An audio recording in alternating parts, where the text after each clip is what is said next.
Video हम लोग बात करेंगे अरनव फैशंस लिमिटेड कंपनी के बारे में। गाइस ये एक ऐसा पेनी स्टॉक है जिसमें इन्वेस्टर्स अच्छे खासी मात्रा में, कंपनी के फंडामेंटल ठीक है, थोड़ा सा टेक्निकल में दिक्कत नजर आ रहा है जिसको हम लोग समझेंगे और उसके हिसाब से इसमें इन्वेस्टमेंट की रणनीति बनाएंगे।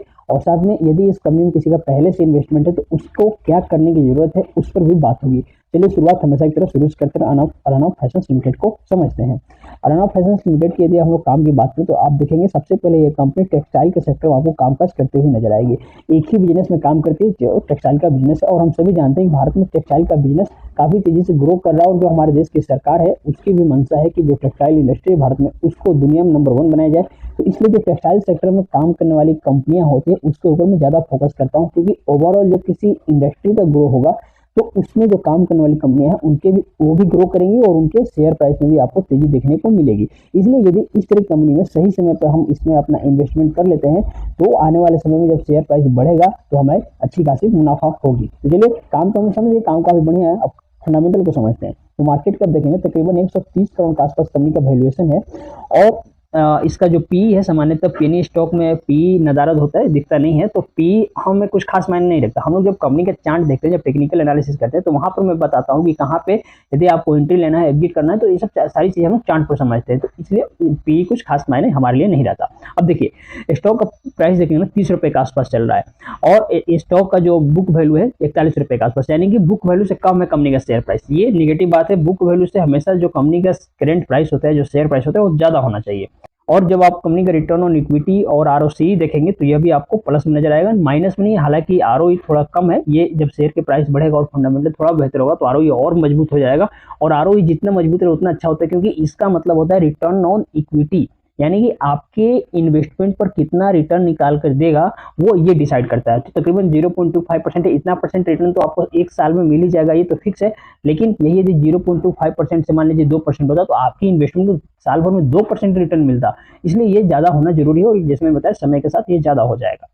अब हम लोग बाकी फंडामेंटल को बाद में समझेंगे। यहाँ पर टेक्निकल एनालिसिस के माध्यम से सबसे पहले कंपनी के चार्ट को समझते हैं। एक साल के चार्ट को मैंने यहाँ पर ओपन किया हुआ, और ध्यान से समझिए। ये जो लाइन आप देख रहे हैं कंपनी के लिए एकदम इंपॉर्टेंट सपोर्ट लेवल है। 30 रुपए का जो लेवल है, यहाँ पे मल्टीपल बार इसने आकर सपोर्ट लिया है, देख सकते हैं। और इसी प्राइस पे बार बार कंपनी का शेयर प्राइस आकर सपोर्ट लेता है और फिर प्राइस यहीं से ऊपर जाता है। तो अभी देखिए प्राइस यहाँ से गिर के नीचे आया, फिर ऊपर उठा, फिर नीचे आया, फिर यहीं पे आगे टच कर रहा है, और फिर अब यहाँ से प्राइस ऊपर उठने की तैयारी में। और यहाँ से एक बार जब प्राइस ऊपर उठेगा तो इजिली कम से कम आपको 38 से 40 रुपए तक जाते हुए प्राइस इसका दिखेगा, क्योंकि ये एकदम इंपॉर्टेंट सपोर्ट लेवल है। और इसके नीचे प्राइस के आने की संभावना थोड़ी कम है। इसके नीचे हल्का नीचे आ सकता है, हल्का ऊपर नीचे होता है, लेकिन बहुत ज्यादा नीचे आने की संभावना नहीं है।